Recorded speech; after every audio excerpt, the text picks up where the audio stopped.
how y'all doing? I'm going to talk to you about 600-pound life. I watch these videos quite a bit. Why? Because I'm fascinated by the human aspect, the human behavior. What is connected to being 600 pounds? I submit to you they're 600-pound babies. Okay, I've been studying health and nutrition for 30 years. Okay, but look, I watch these videos quite a bit from start to finish. Okay, like I said, the weighty issues is all about is psychological, physiological. Some people have more leptin than others. Some people don't have enough leptin. Whatever the hunger hormone, the food hormone is in the bottom of the stomach. There are certain chemicals in the stomach that signals the brain that you're hungry.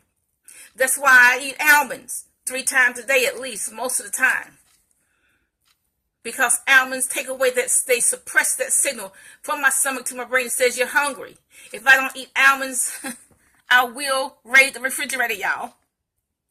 And I got plenty of sweets in there. Okay. Now, I'm an emotional eater. I'll admit that. I'll admit to being an emotional eater. If I get, particularly in years past, if I get upset, I want a brownie. That was an ant. If I get upset, I want a brownie right now. But what I've tried to do in the last few years, is control that. I will try to do something else besides eat if I get upset. Maybe I'll knit, crochet, just stop talking to people. Maybe I exercise and go for a walk. I might do that. Okay. Ouch. That was an ant, y'all. But what I try to do is control my emotions, the consequences of my emotional outbursts. And I try to do something else besides eat. Now, that's why I have hobbies. That's another good reason why I have always had hobbies since I was, 13. Knit, crochet, something. Sewing. Knit. I've always had hobbies. And you know what? That has served me well in my old age. I always have a hobby. Now, the Bible says if you are a person given to appetite, put a knife to your throat. What does that mean? You got to do something desperate. Now, what I have to do, I do something desperate. I eat 1 meal a day. If I eat breakfast, I don't eat dinner. I eat 1 meal a day. I'm strict with that. 1 meal a day and no more. And I do drink a smoothie, and almonds. Okay. You have to do something desperate. 20 years ago, I said I'm going to walk 1 hour a day regardless of the weather, and that's what I did. I walked 1 hour a day, whether it was snow, sleet, or rain. No matter what the weather, I walked 1 hour a day. I took, I think, 1 or 2 days off, maybe just 1 day off. But I walked every day. I am still learning about nutrition. I've been studying health and nutrition for 30 years. I am still learning about nutrition. I've had to change things, take things out of my diet. I used to eat dried raisins because I used to like to make granola, and the doctor told me dried raisins is high glycemic, carrots is high glycemic, all tropical fruit is high glycemic. So I can eat tropical fruit because it's natural, but I eat it in moderation. I probably cannot eat dried fruit hardly at all because it's very high sugar, high glycemic. But I like cakes, cookies, and pies. I have a taste for sugar. I'm going to admit that. You got to admit stuff when you have weight issues. You got to admit it. I admit I have a taste for sugar. I like to even look at the cakes and pies and cookies and donuts, Krispy Kreme, y'all. I like to look at them, even at the delicatessen.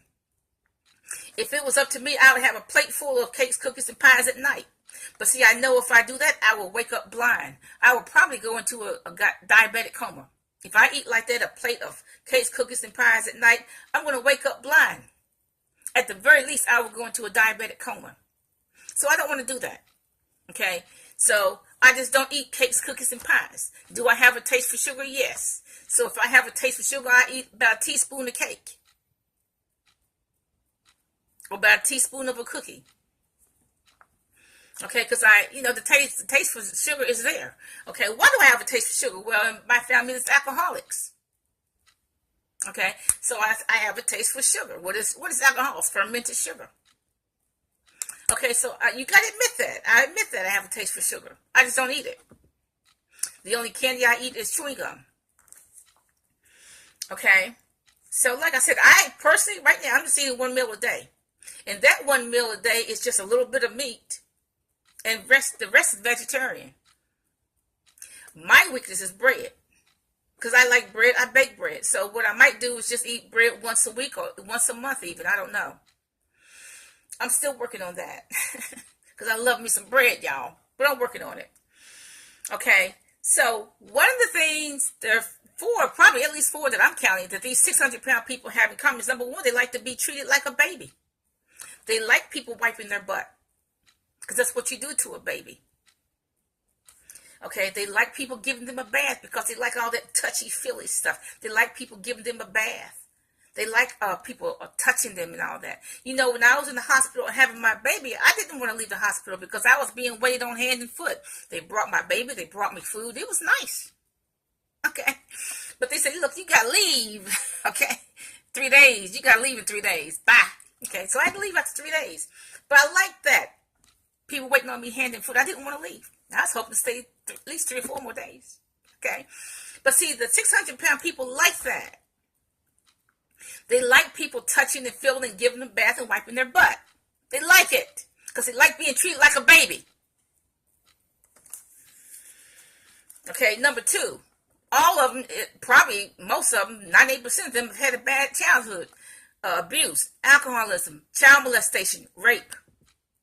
And they have used food to cover up that pain or to deal with that pain.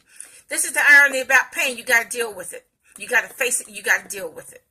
That is the whole irony about pain. You cannot eat your way out of that pain. Whatever pain you have, you cannot eat your way out of it. Food is not going to change your pain. So you got to deal with it. You better deal with it. Maybe you can deal with it through psychological counseling or whatever. Or reading books about it. And you know what? With these men who have their wives wiping their butt, I wish you would understand that's not the function of a wife. The function of a wife is not to wipe your butt. The function of a wife is not giving your butt a bath. That's not even natural. Okay?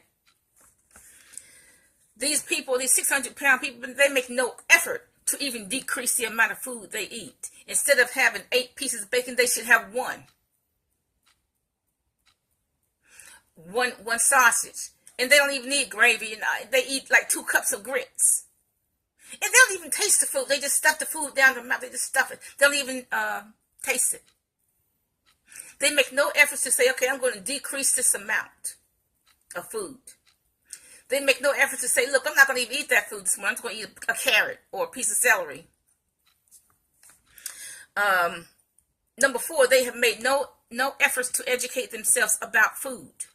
I have been studying health and nutrition and exercise physiology for 30 years on my own. I've gotten every book, probably umpteen videos on health and nutrition and physiology. I read every book except Dr. Phil.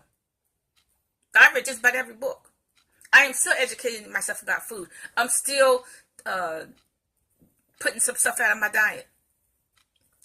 It's an ongoing process. I think health and nutrition is an ongoing process. The reason, when I was growing up as a teenager, we didn't have a lot of food choices, but now there are a lot more food choices. I mean, you can take $5 and buy a complete chicken dinner now, but see, $5 would have bought quite a bit of food when I was a teenager. But I would suggest people with 600 pounds, please educate yourself about food. Please educate yourself on what is the best foods to eat, because your body is actually not going to respond to junk food. Your body only responds to natural food. The body doesn't know what you're eating. All those chicken McNuggets, pizza, the body just turns it to fat because it doesn't know what it is. Okay, the body's going to take the meat and that's protein, but the rest of it's going to turn to fat. The body doesn't even know what it is. Okay, so you need to educate yourself about food. The body understands if you eat kale, whether you eat it raw or steamed, the body understands what you're eating. So the body's going to say, I can use those nutrients. That's what the body's going to say. If you eat an orange, the body says, okay, I can use that orange. I can use those nutrients. The orange has vitamin C, antioxidants, etc. So I can use that.